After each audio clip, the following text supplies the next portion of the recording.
Welcome to The Firehouse, the show dedicated to the brave men and women who serve our community. Okay, hello everybody, and welcome to The Firehouse on WRHU 88.7 FM. I am your host, Chris Moses, and today, sitting with me in the Firehouse is my boy, John Jarvis. How you feeling, man? Feeling pretty good. Good. All right. So, John, I know a lot about you because I read the bio. We're going to get into things like ice rescue. I want to know all about that. And then we're also going to talk about this fourth generation thing. I think that's amazing. But for the audience that doesn't know you, if you can give them your name, give them what department, company, how long you've been in, and any ranks you've held. Okay, so my name is John Jarvis. I've been a member of the East Norwich Fire Company for over 10 years. Okay. We're a pretty small fire department. We're one company. We have about 85 to 100 members, active members. Okay. And I haven't held any ranks, but I've won plenty of awards. I was a top 5 responder for 5 years in a row. Okay. And I've gone through a lot of the different trainings and so forth. How do they measure top 5 responder just on how many calls you respond to? Or yeah, so as long as you're making above like 25%, like you're really going all out, making maybe 90% of the calls, you would win a plaque at our annual dinner each year. That's nice. I love that. Yeah. I love that. So East Norwich, it's a department, but it's just one company in the department. So how does it work? So we're a fire company, meaning that we are the members own the fire company and they also run it. And we contract within the Town of Oyster Bay because East Norwich falls within the Town of Oyster Bay. We also cover half of the villages of Muttontown and Upper Brookville. So just for people, I mean, I know what you mean, but for listeners that don't, when you say contract, what do you mean? So that means, a fire department is really where the city government or the town government would levy its own taxes, meaning they would send out a tax bill to the residents, whereas with us, we're a fire company, so we pretty much sell fire protection. So in that case, we have to send out a contract to the Town of Oyster Bay, to the villages of Muttontown and Upper Brookville. They have to approve it, and we're pretty much a company working for them. Okay. And it's just one company. That's it. It's not really a department. How many members you said? About 85 to 100 active members. All right. So how does that work because I'm from a department, so I'm from Uniondale. So as a company, you're saying that the members there, you run the whole company. So is there a board of directors or board of like, how does that work? Yes. So our government structure is that we have a president who runs the board. We have a vice president, recording secretary, and treasurer, along with a board of trustees who make all of the financial decisions for the fire company. Okay. How many trustees are there? I would say that there's about 7 to 8 trustees. Okay. About 7 to 8 trustees plus your president and your vice president. Yep. And now when you get into the company, is there also still a captain, lieutenant, everything like that? There are. Or how does that structure go? Yeah. So we have fire officers as well. We have a chief, first assistant chief, second assistant chief.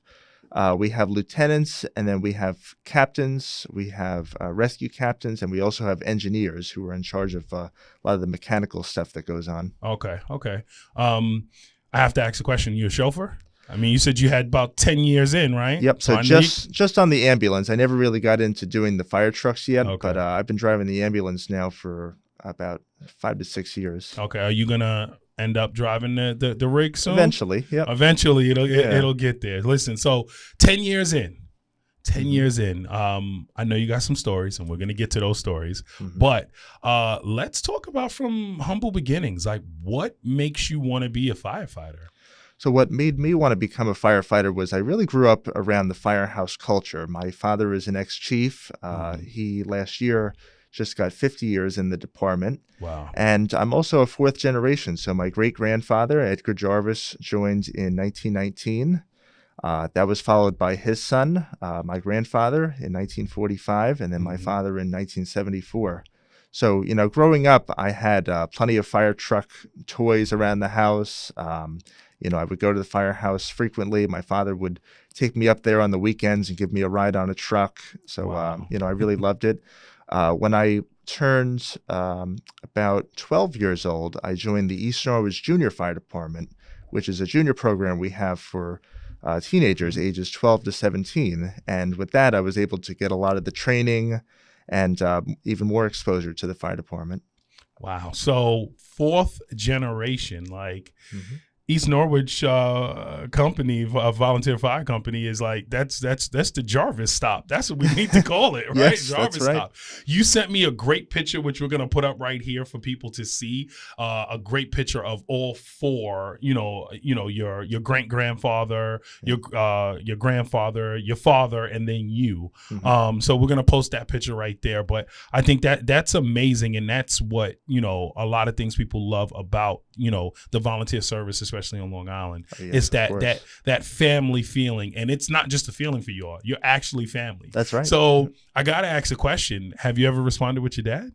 Oh, yes, many times. Okay. So he recently went inactive, but within the last couple of years, I've responded to working house fires with him, and I absolutely love going on calls with my dad, Okay. because it was just nice having him there. I always felt comfortable having him there. Yeah. There was a sense of pride, so it was really nice. And we're gonna get into one of those stories, but let's first get into, if you remember. Do you remember your first fire? I do. My first fire was a working house fire in Roslyn. We didn't really do much, but a few days later, we actually responded to another working fire within Locust Valley's fire district. Were you with your dad on that one, or? No, I wasn't. Okay. All right. So that first call with your dad, let's run through that call. What call was that? Was that your first fire with your dad? You think? I would say that it was probably around 2015, within the few months of when I joined. And we got a call for an electrical fire. It was late at night. Okay. And so me and my father went up there. And by the time we got to the firehouse, the whistle was already going off again because to indicate that it was a working fire. And I remember just running in with him and getting on a truck. And, me and a few of the guys in the truck were going over, directions to the scene. And so let's back up. up. Where is your father? Is he officer, chauffeur? Is he in the back with you? He's in the back with me. So right then and there, what is going through your mind? You look to the left or right, wherever you was, and dad's right here. How does that feel? Felt pretty good, I mean, I remember as a child, there was one particular day as a child, I remember he just kept getting one call after the other, and he kept going out to his car. And I remember as a child, I felt that I wanted to go on the call with him so bad, but I couldn't because I was too young. Yeah. And I remember at one time I noticed, the calls were going out maybe every 10 or 15 minutes. So I actually hid in the car thinking that maybe I could sneak into the firehouse with him. But look at that. And now this time you didn't have to hide in the car. You're actually in there with right. him. So you get to the call. What positions did you have? What positions was he? What's your dad's name? His legal name is Hewlett, but he goes by Jake. Okay, so Jake. So Jake, your dad Jake is there. You're there. What positions did you have? So that call, as I recall, ended up ending pretty early.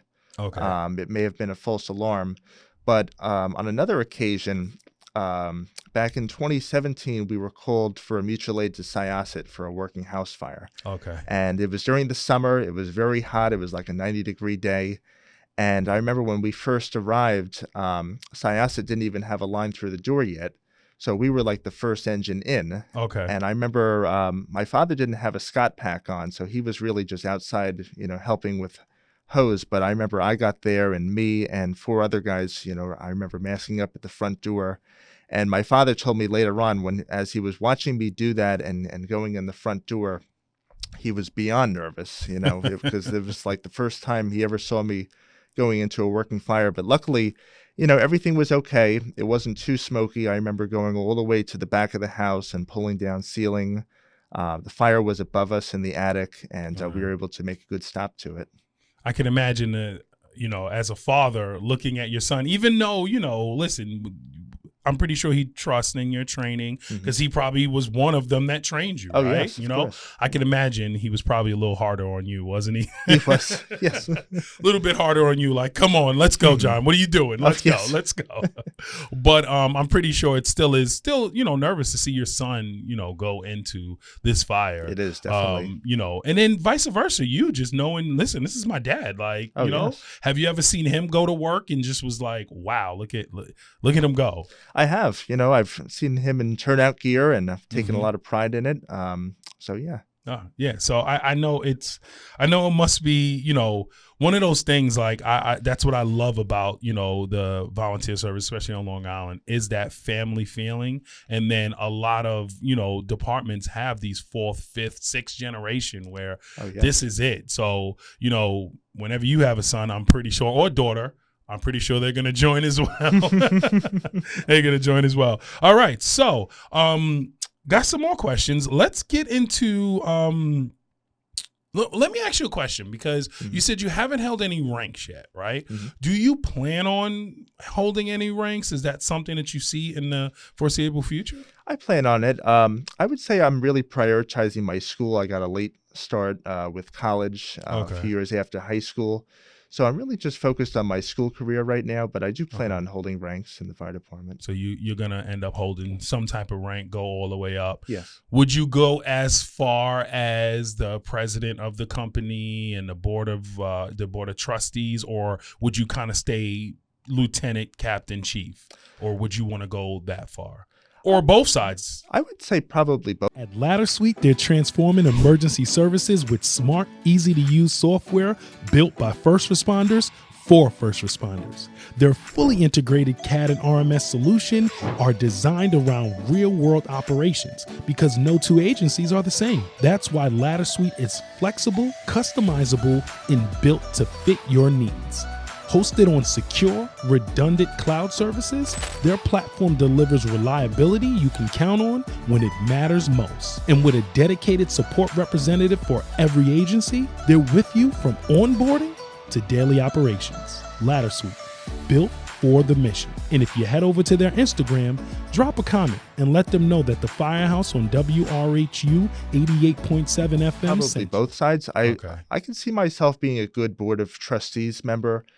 So outside of the Firehouse, I am involved in government. I did intern in the Nassau County Legislature under Minority Leader Delia DeRiggi-Witten. Okay. So I've gained a lot of government experience. I know how, procurement works and so forth. So I could see myself being a really good board member and potentially president. Yeah. So is that something you want to go into, like politics and things like that? Is that something that interests you? It is. That's the goal. So in college, I'm majoring in political science. Look at that. Yeah. All right. We were talking off air about that, Olena Nix. Yes. So yeah, no, that is great. I know that, getting into that, especially, learning in school about it, it would be great. It would, really help you as you learn. Don't worry about that. Of course, definitely. Yeah, so that's the goal. The goal is to get into here. Have you ran for anything yet, or are you still in school? I'm still in school. I currently serve as a senator within the Nassau Community College Student Government Association. Okay. Yep. All right. I mean, I'm telling you, suit, everything. You already look like you got the part going, Oh, buddy. yes, thank you. You already got it going. So that's great. All right. So let's keep going here. So you were in the juniors, right? Mm-hmm. And then you ended up joining at 18, 17 actually. Because you were in the juniors, you get to join a little bit early. earlier. Yep. So you joined a little bit earlier. We talked a little bit about that first fire that you had, and then just being with your dad in there. Was your dad ever able to get in with his father, like going to calls? Have you ever heard any stories at the bar about that? I think there was a large, gap between the two of them. Okay. Originally in 1974, my father wasn't even going to join the fire department. He didn't really have the same experience I had, growing up around the firehouse with his father. Mm-hmm. But it was actually a neighbor of his that lived up the street that said, hey, why don't you join? If you don't like it, you could always quit. So my father said, all right, I'll give it a chance. So he joined, and he fell in love with it right away. And during that time, it was completely different. It was the early 70s. Nassau County Fire Com had just came out, and we were just beginning to get technical. So my father would tell me that for the first 2 years, they strictly would rely off of the fire whistle, and he would, run to the firehouse from his house because he lived fairly close, and they would find out what the call was when he first arrived. And then 2 years later, in 1976, was when they came out with a device called the plectron, which is pretty much an electronic box that would, dispatch on. That would shake the entire house. Oh, yes, they were very loud. I actually have one of those because I think, and this was years ago, like my pager went down. So one of the senior members was like, hey, I got a plectron you can use for right now. When I say it shook the house, this thing was the loudest thing in there. Oh, yes. It looked like a little radio like this big. That's silver, right. Had a little handle. I actually still have it. So. I have one too, yeah. That thing will shake the house, but it worked. It did. Yep, that's right. It definitely worked. All right, so John, let's get into some stories. What stories do you have besides the ones we already talked about? Do you have any other good stories? Let's see. Well, I've been to several fires throughout the years. One of the largest fires I can remember was in Glen Cove back in 2019. There was a plumbing supply store that caught fire, and I think because a lot of the chemicals and equipment in there, fire load. There was a heavy fire load. So what actually happened was we were first dispatched for an ambulance to stand by at Glen Cove's headquarters. So I got up there, I pull out the ambulance, and I'm waiting for the crew. And then a few minutes later, they call us again for a tower ladder to respond to Glen Cove. So pretty much I pulled out first because the ambulance went out first, and then the tower ladder followed behind. And I stood by at Glen Cove's Firehouse pretty much all night. But I remember almost every fire department in Nassau County was there because they had such a heavy fire load. So they were calling departments from everywhere, Manhasset, Port Washington, even out here in Hempstead. Yeah, wow, look at that. So let me just ask a question. So in in East Norwich, you have the ambulance, you have a ladder, two engines, one engine. So we have a total of about three engines, Okay. one being a Quint. It has a ladder on top. Yep. We have one tower ladder. We have two ambulances, a rescue car, and we have a heavy rescue. And then we cover a very large amount of wooded areas, especially in the villages of Buttontown and Upper Brookville. So we have a truck called a stunt jumper, which is pretty much a former Army truck. And we converted it into a brush truck. Yeah, I love that. Uniondale has a brush truck too. Yes, it's really cool. That's when I was actually on the committee when we got it, so I actually helped build it. But that brush truck is amazing. Yep. Everyone loves a brush truck. Oh, yes, they do. You pull that thing out for a parade, everyone's like, oh, what is this? Oh, yes, of course. Yep. Everyone loves it. So you did say that you pull out the ambulance. So you're an EMT as well. So I'm not an EMT, but I am an ambulance driver. And then throughout my career in the fire department, I've received various skills in advanced first aid, like CPR, AED, and all that. So. Would you want to go into being an EMT, or is that not for you? Because some people being an EMT is not for them. I'm one of those people. I always say that on this show. Like, I'm not an EMT. I took the class and I was like, this is not for me. I thought about Didn't even finish the class. Right. But go ahead. I thought about it when I was younger, but then as I got older, I kind of lost interest. I saw a lot of the stress load that they were under, so I felt that driving the ambulance and assisting in the back was more for me. Okay, so that was more for you. So any stories where, you pull up and the house, the structure is going? Any stories that you can think of? So I remember back in the winter of 2017, I believe it was, we had a mutual aid to Locust Valley for a working house fire. And this was on a very cold night. It was February. There was ice, and I believe there may have been snow on the ground. But I remember the truck was driving up the road, and I can see flames just very, very high up in the sky. And you're in the back? And I'm in the back, Okay. Yep. And, we get there, and of course, it was a very long night. The fire was through the roof. They had several tower ladders set up where they were shooting water down on the fire. So just back up. Sorry to cut you off, but I'm a real detail-oriented person. Tell me what is going through your brain when you first pull up and you start getting around and you see those flames shooting out and you're like, I got to go in there. Like, what's going through your brain? I would say the adrenaline is definitely pretty high and running. When you when the dispatch first goes off and when they say, fire come on for East Norwich, mutual aid to Locust Valley for a Signal 10 house fire, which is a working house fire.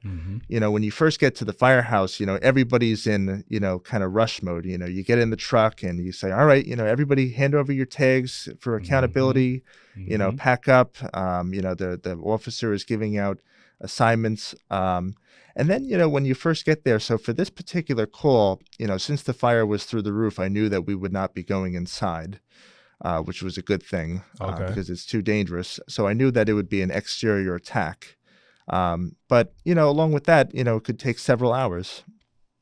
You could be there for a while, even on a surrounded ground. That's right. It's still, you could be there for a while, because one of the things that, I guess, civilians sometimes don't know is like, oh, they're here, they're doing this, but it's like, we don't want to have to come back for a rekindle. We gotta dump That's this right. water on here to put this thing out. That's right.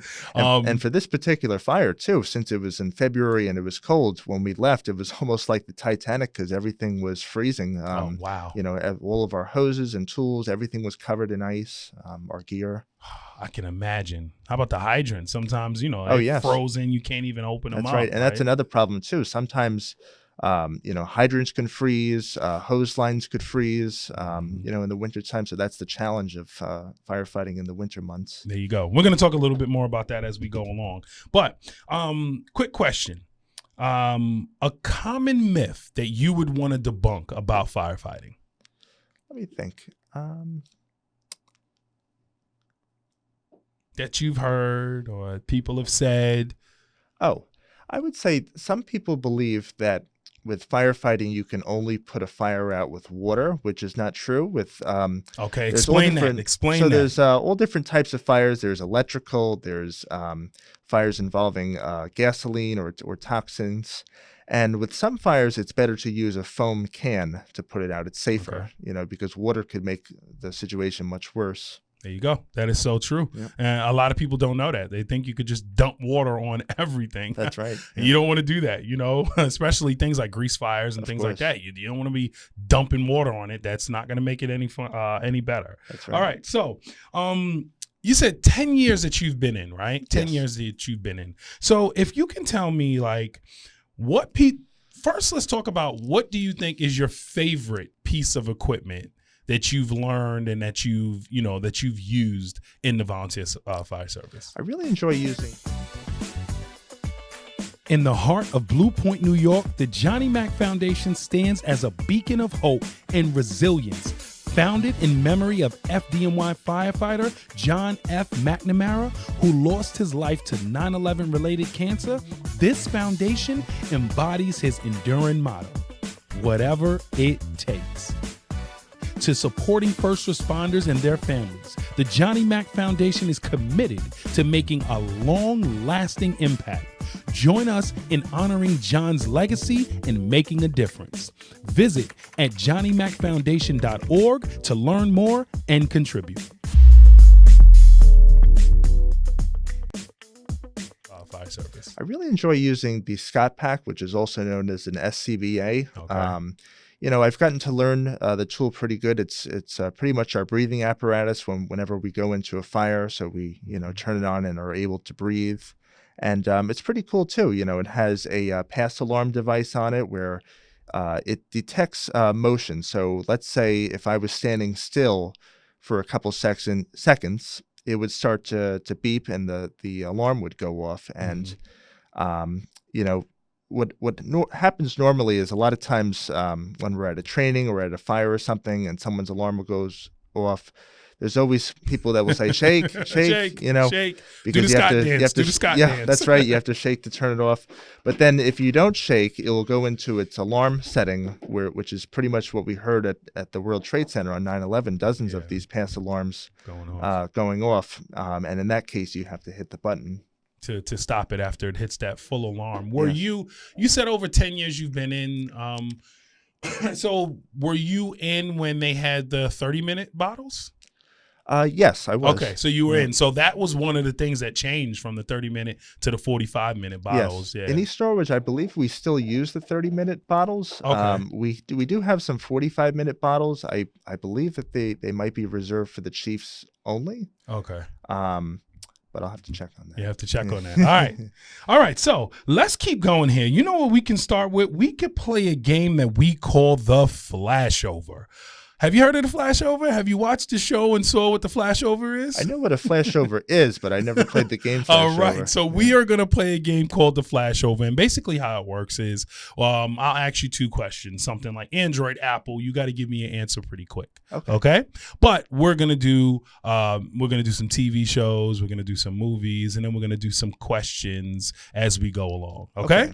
Sounds good? Sounds All good. right. So, John, are you ready for the flashover? I'm ready. All right. Let's get this going.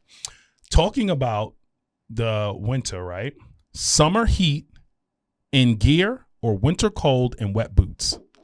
I would prefer summer heat because at least with the summertime, you can you can open up a hydrant, pour water over yourself, whereas with the winters, you're pretty much frozen. That's it. You're done.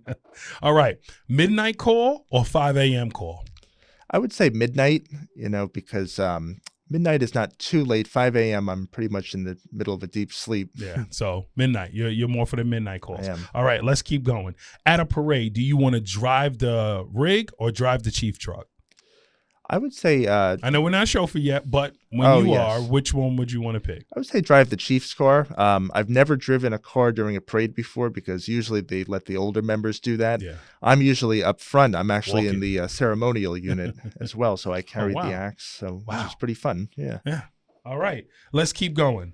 Brush fire, rock and dumpster fire. I would say brush fire. I've enjoyed brush fires a lot throughout the years. I've been to many of them because my district has a lot of wooded areas. Okay, so you'll do the brush fire. All right, let's go back to that parade, right? You're at the parade. You walk up there. The chief is there. The chief is like, over here, they're doing a calendar photo shoot. Over here, they're going to walk. It is 100 degrees, full Class A. Which one you picking? He said, pick one. You can either walk with us here, 100 degrees, or go over there and go do the photo calendar shoot. I would prefer to walk, I would say, because I love parades. I love the music and I love when the audience, they're on the sidewalk and they clap for us. So I'll take a parade any day. You'll take a parade any day. It doesn't matter how hot it is or how yes, cold it is. Of course. Yeah. Even though we don't really have that many parades in the cold, but it's usually really hot outside. All right, let's keep going. Confirmed car fire or automatic alarm with a light smoke condition? I would take a car fire. I've put car fires out before. They are a lot of fun to put out. And, with automatic alarms, you're mostly just fanning out the house, with the fans that we have. Yeah. So, okay. All right. Unless sometimes those automatic alarms become something. Yep. You never know. You never know. Sometimes become That's right. something. All right. So you are at the installation dinner, right? Mm-hmm.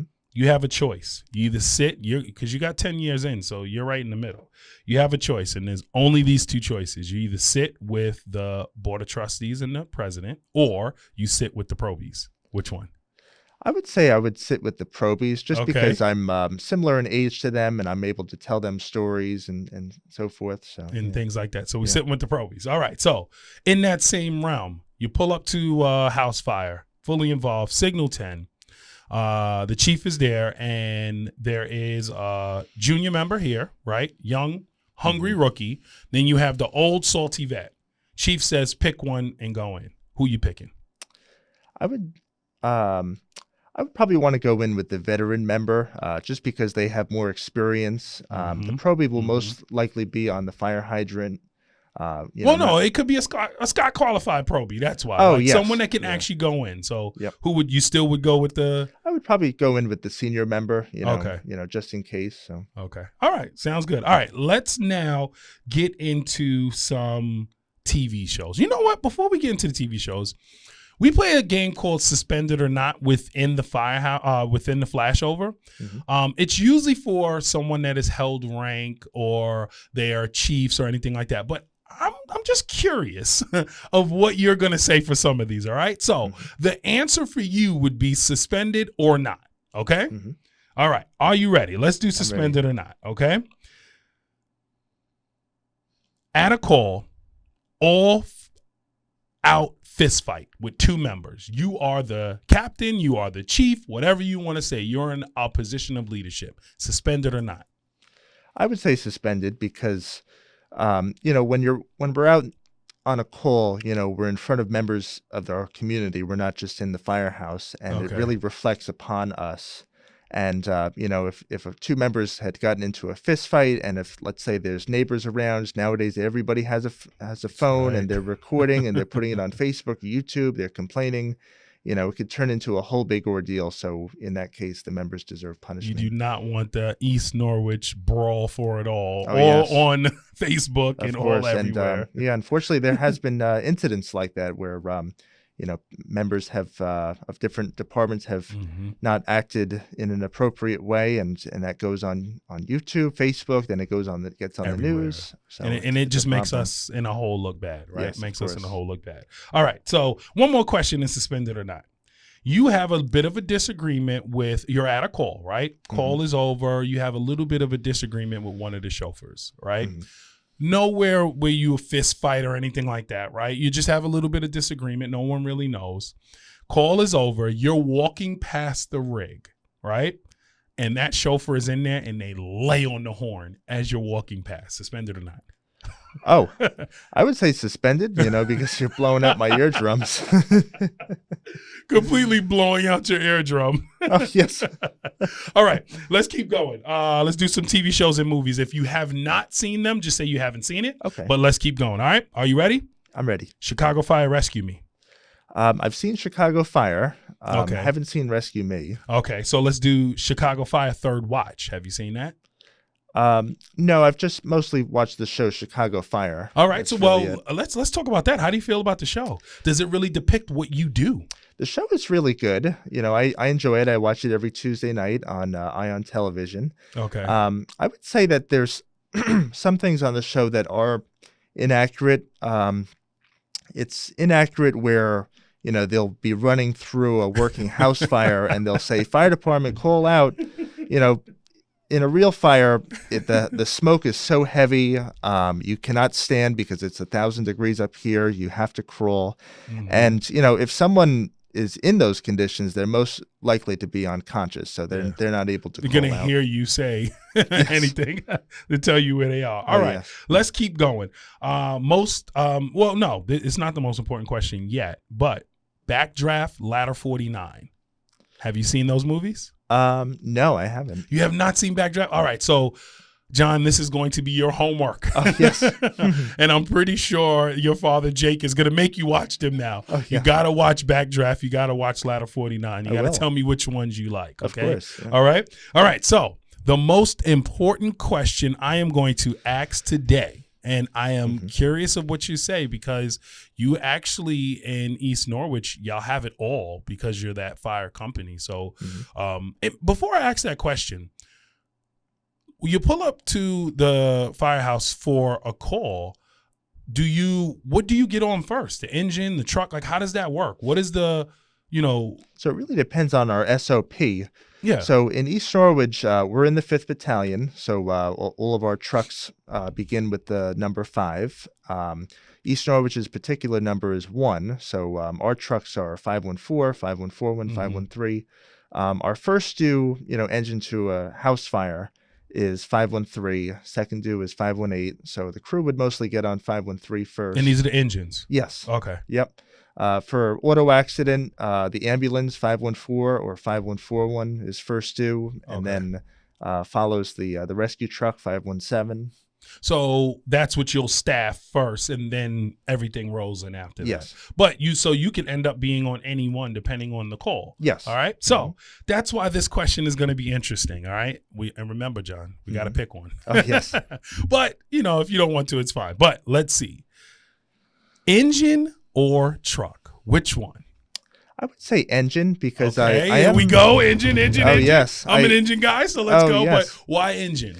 I would say because in East Norwich, we're part of like different companies. So, for example, I'm a part of the engine company, but it's not strictly followed. You can pretty much do any job within the fire department.